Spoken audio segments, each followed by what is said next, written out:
Oltre 1 milione in più di passeggeri rispetto al 2017, cresce in maniera importante il numero di persone che utilizza il trasporto pubblico a Padova. Secondo i dati forniti da Bus Italia Veneto, nel 2018 i passeggeri totali sono stati oltre 32 milioni, un'inversione di tendenza dopo le importanti diminuzioni registrate a partire dal 2014, nel periodo in cui durante la giunta Bitonci erano stati modificati alcuni percorsi. Sono frutto di mirate scelte effettuate nello scorso anno, non è merito di una sola azione ma di diverse azioni. La prima direi la revisione delle linee che c'è stata proprio un anno fa, che quindi è stata apprezzata dai cittadini e dai passeggeri, ma anche la lotta all'evasione, l'aumento di percorrenze sempre legato alle nuove linee. La crescita del numero di passeggeri è legata anche alla lotta sempre più efficace ai furbetti che salgono senza biglietto. La strada però per azzerare il fenomeno dei cosiddetti portoghesi è ancora lunga. Molto si sta facendo anche in termini di sicurezza dopo i numerosi episodi di passeggeri violenti nei confronti dei controllori.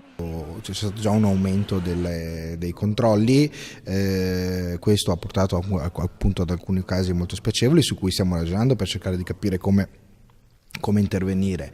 C'è da dire che anche però questi controlli in aumento sono stati visti dai passeggeri e spesso questi passeggeri ci ringraziano proprio perché stiamo tutelando anche chi viaggia col biglietto. Ma a crescere non sono solo i passeggeri, tra 2017 e 2018 sono aumentati anche i chilometri del 2%. Tra le tratte più utilizzate il diretto piazze e tornano i passeggeri anche nelle linee 5 e 18 maggiormente segnate negli anni dal cambio di tratte.